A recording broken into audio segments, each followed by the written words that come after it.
Hello everyone, it's March 21st, 2014. This is Brian Alikhani, and in today's video I would like to talk again about Google's crave for negative content.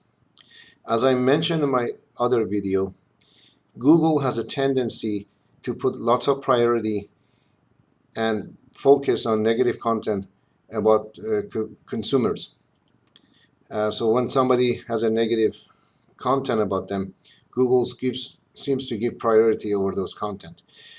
I did talk in my other videos about cyberbullying, and the biggest form of cyberbullying obviously is impersonation.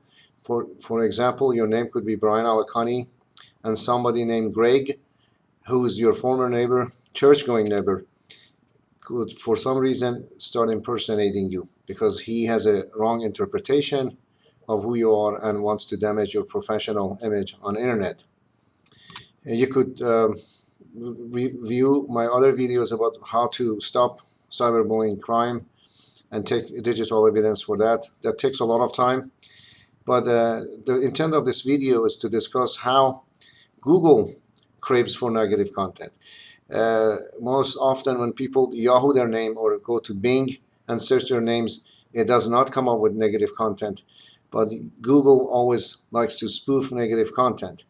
And when you report these incidents to YouTube and Google, which is YouTube is a daughter company of Google, they tend to ignore your requests and say it is within their community guidelines. They do not care about your privacy and your professional image. Google looks at people as a commodity.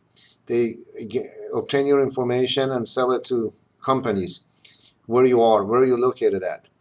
In order to bring legislation for Google and companies, social media platforms such as Google and YouTube, who ignore complaints from end users, we have to create communities of practice called COP and help bring legislation to put some control over the Google's practices, because otherwise they're going to continue to ignore what people report, and their social responsibility as a social media is very questionable. I say that as a victim of cyberbullying. Facebook, Twitter, all other social media platforms cooperate. Social media platforms like SpringMe, they all cooperate, and they tend to take the negative content down. When you report impersonations, they cooperate with you, but not Google and not YouTube, because they don't seem to be accountable to anyone.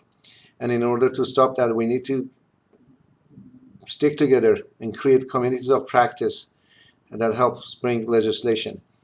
If you'd like to join these communities of practice, go on internet and Google my name, Brian Alikhani, and find me on LinkedIn.